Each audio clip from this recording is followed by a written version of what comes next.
Welcome to the Irish Baseball Podcast, brought to you by the Irish American Baseball Society. If you love Ireland and baseball, you're one of us. Visit us online at irishbaseball.org. Enjoy the show. Hello and welcome to episode 5 of the Irish Baseball Podcast. I'm your host, Rick Becker. On the show today, our very own Jim Ward will be talking about a great audio clip from Chicago White Sox bench coach Joe McEwing. Later on, we'll learn about some Irish-American baseball history with Pat O'Keefe. Pat is the sports director for News 12 in New York and a radio host for Major League Baseball on ESPN Radio. Right now, I want to welcome our guest, author Christopher Klein. He wrote the book When the Irish Invaded Canada. How are you doing today, Chris? I'm doing great. Thank you so much for joining us. I'm really excited to talk to you because I recently read the book and I absolutely loved it. First of all, before we get into anything else, what gave you the idea to delve into this topic? So the book that I wrote before this one was a biography of John L. Sullivan, who was a Irish-American boxer from the 1880s, the heavyweight champion for 10 years, really the first sports superhero. Happened to also be a really dedicated baseball crank, as they were called back then, and played semi-pro baseball. But I was doing research on one of his ring opponents from the early 1880s, and it mentioned that this boxer had been a veteran of the invasion of Canada. And I sort of did a double take, not knowing what the heck we were talking about here, and just did some digging around and found this crazy story that I really hadn't known anything about, that there was an army of Irish-American veterans from the Civil War who fought for both the Union and Confederacy that attacked Canada 5 times between 1866 and 1871 in what were called the Fenian Raids. And the more I dug into it, it was just this crazy story about, not just military battles, but spies and shipwrecks and Irish revolutionaries. So it was this story that really captivated me, and it was one that's been told a few times from the Canadian perspective, but not really from the viewpoint of the Irish Americans who were the ones doing the attacking of Canada. So that was sort of the approach that I wanted to take with the story. And it really does tie in some big names throughout American and Irish history. I mean, you end up having Eamon de Valera coming over to the United States and talking about these particular raids. They get into a lot of trouble with Andrew Johnson and with Ulysses S. Grant, who both seem to show up in this book. As far as Irish history, it's pretty self-explanatory to why it's important. But what would you say about how this book and this time fits in with just general American history? So I think it really gives us some window into what the status of Irish Americans were, let's say, in the 20 years after many of them poured into the country after the potato crop fails in Ireland, and you have the Great Hunger, and you have 1.5 million Irish who are coming in from between 1845 and 1860.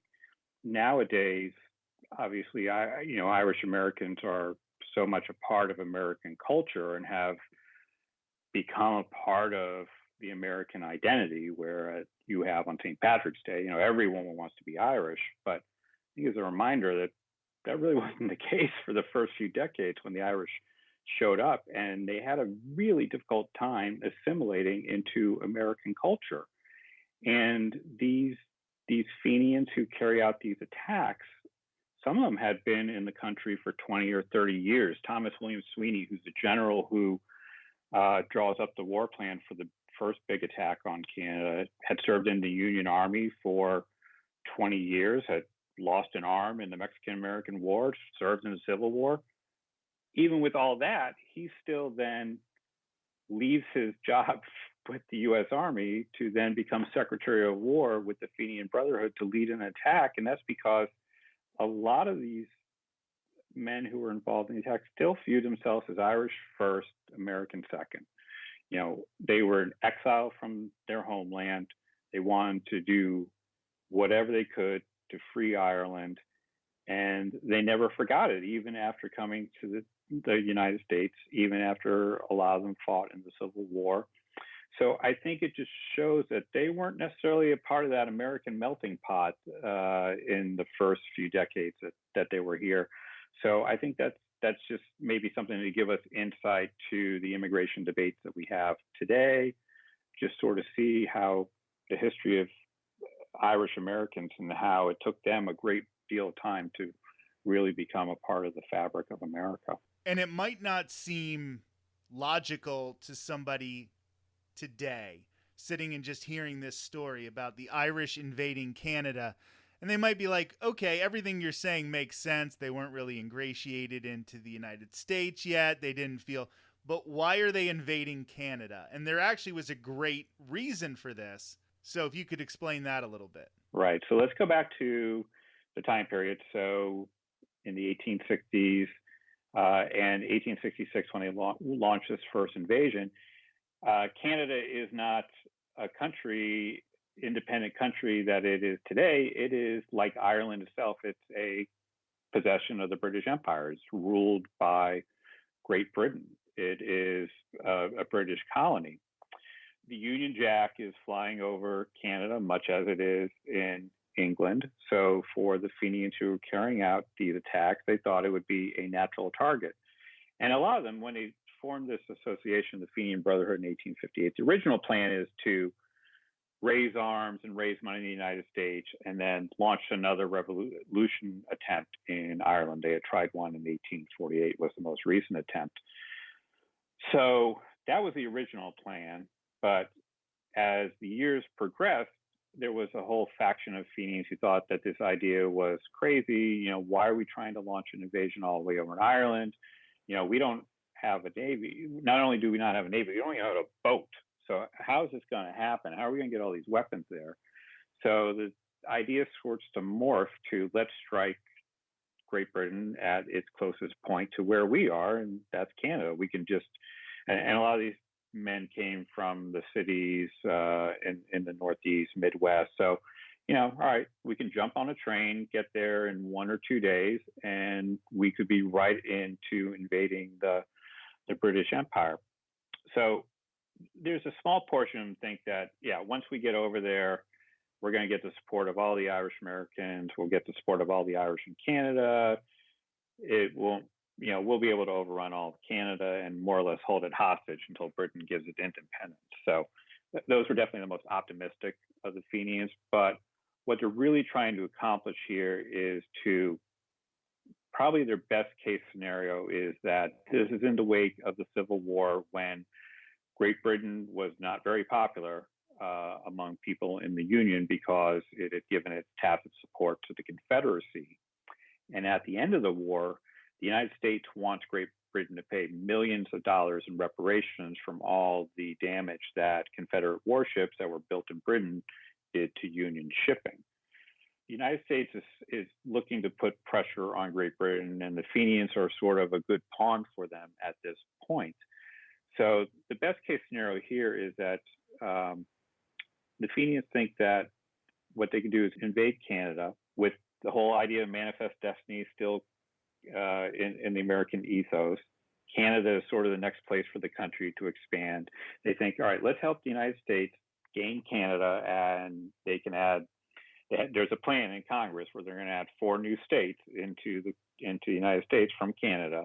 We'll help them do that, and in return, the United States will then, as part of any sort of peace settlement, require that Great Britain free Ireland. So that's probably the most realistic scenario that they are playing on at this time in terms of how they're going to get to their end game. And obviously not going to spoil the ending of the book, but it did end up having a positive effect, just not in the way that they had intended. Yes. So certainly the biggest unintended consequence here is that as a result of their attacks, there is a part of the British Empire that does gain some semblance of independence, but it's not Ireland, it's Canada. So when the biggest of their attacks occurs in 1866, and at this time there is this growing movement inside Canada that for more self-government. And once these attacks happened, these invaders coming across the southern border without any real defense from the British forces, it really lends fuel to this self-government movement inside Canada. So that a year after the big attack in June of 1866, on July 1st, 1867, it's what's celebrated today as Canada Day. It's more or less Canadian semi-independence day, where they have their own parliament established in Ottawa. And the reason it's in Ottawa and not in a place like Toronto or Montreal is because the Fenians have just showed how close those cities are to potential attack. So Ottawa, at least, was which was just some sleepy lumber town, but it was far enough away from the border that they thought it might be safe from any attack from the United States or further attack from the Fenians, comes into effect on July 1st, 1867. So you really have the birth of Canada coming, and it's a lot to do with the Fenian raids. And that is why it's a subject that's a lot better known in Canada than it is in the United States, just because it is one of these milestones onto the establishment of the Dominion of Canada. That was author Christopher Klein talking about his newest book, When the Irish Invaded Canada. With his extensive background in American history, Chris will join us on a future episode to discuss some of his findings on baseball history as a member of SABR. We will also talk about his hometown Boston Red Sox and some other possible reasons for their 86-year title drought that have nothing to do with curses. I'm Rick Becker, turning things over to my colleague, Jim Ward. Thanks, Rick. This may be the Irish Baseball Podcast, but we often talk about other sports. Most athletes utilize cross-training as a way to build muscles and stay healthy. Chicago White Sox bench coach Joe McEwing was no different when he was growing up in baseball. He also took to the hardwood as a basketball player and had one big role model from the world of basketball. You mentioned playing basketball professionally before. Yeah. Well, so tell me about your basketball career and what team and what player were your favorites? Dr. J growing up, growing up in Philly, Dr. J and just practicing his moves on the blacktop, it allowed your imagination to go. And that's what I appreciated the most. It wasn't just like, it wasn't cut and dry. His movements, the way he played the game allowed your imagery, your imagination to go to a different place.